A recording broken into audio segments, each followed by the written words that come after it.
Assalamualaikum warahmatullahi wabarakatuh.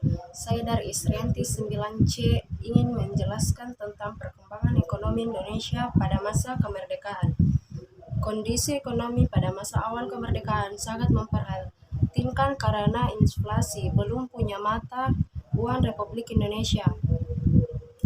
Peredaran mata uang asing dan kas negara kosong secara politik. Keadaan Indonesia di awal kemerdekaan belum mapan.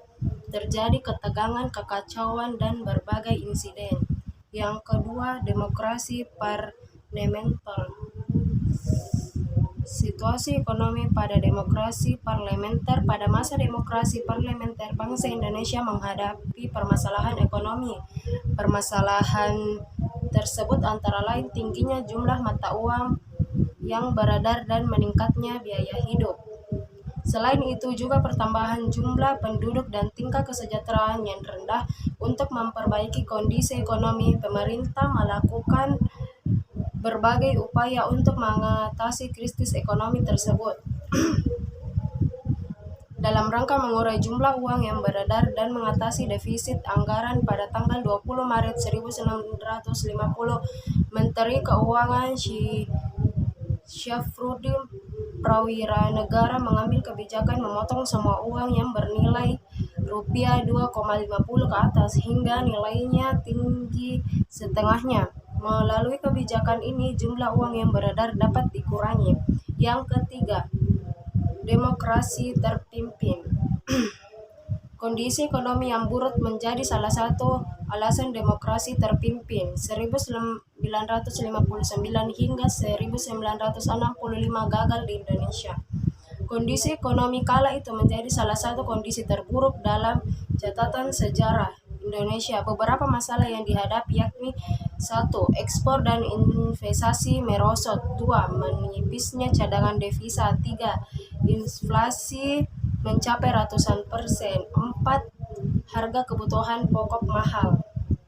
Adapun penyebabnya antara lain: Indonesia baru merdeka. 2. Pemberontakan dan gejolak politik terjadi berulang kali. Yang ketiga, Indonesia berkonfrontasi dengan Malaysia dan negara-negara barat. Keempat, anggaran negara dihamburkan untuk proyek politik Presiden Soekarno. 5. Kebijakan yang dikeluarkan gagal untuk menyelamatkan perekonomian. Dan yang keempat,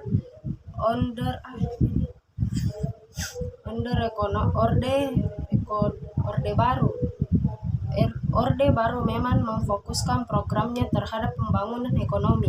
Hal ini didasarkan kepada kondisi ekonomi Indonesia di awal Orde Baru yang sangat memprihatinkan, sehingga Pancasila untuk menciptakan kemanusiaan yang adil dan beradab. Dalam programnya, pemerintah Orde Baru menetapkan 2 kebijakan ekonomi, yakni jangka panjang dan jangka pendek. Dan yang terakhir, yang kelima, reformasi. Reformasi dimulai sejak tahun 1998 hingga sekarang. Presiden Soeharto dipaksa turun dari jabatannya oleh para demonstran akibat banyaknya masalah yang timbul pada masa kepemimpinannya era Orde Baru. Salah satu masalah yang terjadi saat itu adalah krisis moneter. Setelah akhirnya Soeharto mengundurkan diri tanggal 21 Mei 1998, kondisi ekonomi di Indonesia secara perlahan mulai membaik. Sekian dari saya. Wassalamualaikum warahmatullahi wabarakatuh.